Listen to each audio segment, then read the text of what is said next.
प्राचीन काल की बात है। त्रिलोक में असुरों का आतंक बढ़ता ही जा रहा था। देवता बार बार पराजित हो रहे थे। असुरों का नेता था वृत्रासुर, जो अत्यंत पराक्रमी और वरदान प्राप्त राक्षस था। देवताओं के अस्त्र शस्त्र भी उस पर बेअसर हो रहे थे। इंद्रदेव और अन्य देवता भगवान विष्णु और भगवान शिव के पास पहुंचे। उन्होंने करुण स्वर में कहा, प्रभु, असुर वृत्रासुर का वध असंभव हो गया है। कोई अस्त्र उस पर काम नहीं करता। हमारी रक्षा कौन करेगा? भगवान विष्णु ने ध्यान लगाया और बोले, वृत्रासुर का वध किसी साधारण अस्त्र से संभव नहीं है।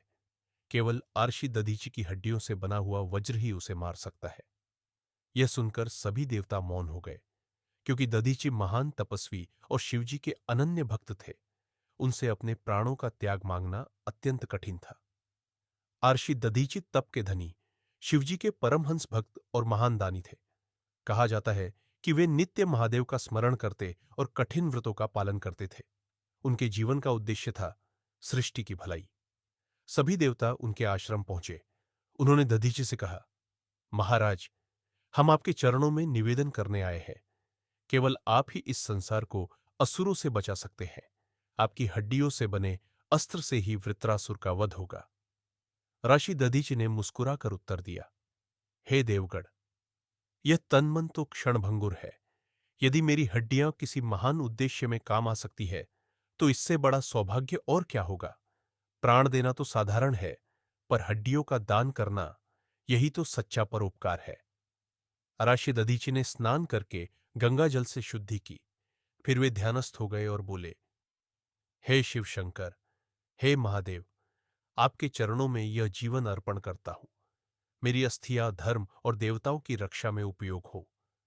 वे गहरी समाधि में लीन हो गए और योगाग्नि द्वारा अपने प्राण त्याग दिए।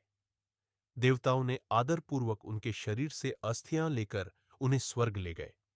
विश्वकर्मा ने उन अस्थियों से वज्र नामक दिव्य अस्त्र का निर्माण किया।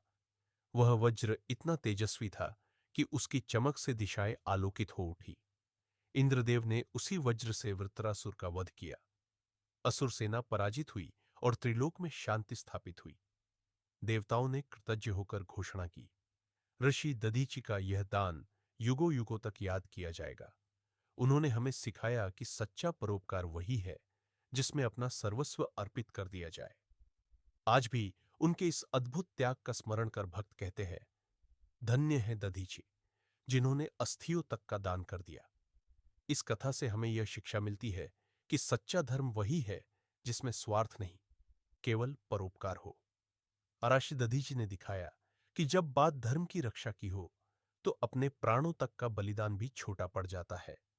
अगर आपको यह कथा अच्छी लगी हो, तो हमारे चैनल वेड सनातन को लाइक, सब्सक्राइब और कमेंट करना न भूलें।